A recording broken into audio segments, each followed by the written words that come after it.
ভিয়ের জীবনের সবথেকে কষ্টকর 3টি মুহূর্ত, যে মুহূর্তগুলোতে ভি নিজের চোখের পানি আটকে রাখতে পারেনি, যা দেখে সকল বিটিএস ফ্যানরা পর্যন্ত কান্না করতে বাধ্য হয়েছিল।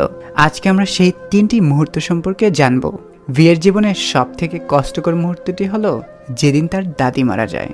তার দাদি ছিল তার বেস্ট ফ্রেন্ডের মতো। তিনি ভিকে টিভিতে দেখতে চাইতেন, কিন্তু ভি সফল হওয়ার আগেই তিনি পৃথিবী ছেড়ে চলে যান। যেই কথাগুলো বলতে গিয়ে বিয়ের বুকটা ফেটে যাচ্ছিল, সেদিন সকল আর্মিরা পর্যন্ত কান্না করেছিল। ভিয়ের জীবনের আরেকটি কষ্টদায়ক মুহূর্ত ছিল যেদিন তার বেস্ট ফ্রেন্ড তাকে ছেড়ে চলে যায়। সে এটি কোনোভাবেই মানতে পারছিল না। আসলে বেস্ট ফ্রেন্ডকে যে হারিয়েছে সেই এই কষ্টটা অনুভব করতে পারবে। তারপর ভিয়ের জীবনের আরেকটা কষ্টদায়ক মুহূর্ত ছিল যেদিন তার প্রিয় কুকুর ইয়ন্তান মারা যায়।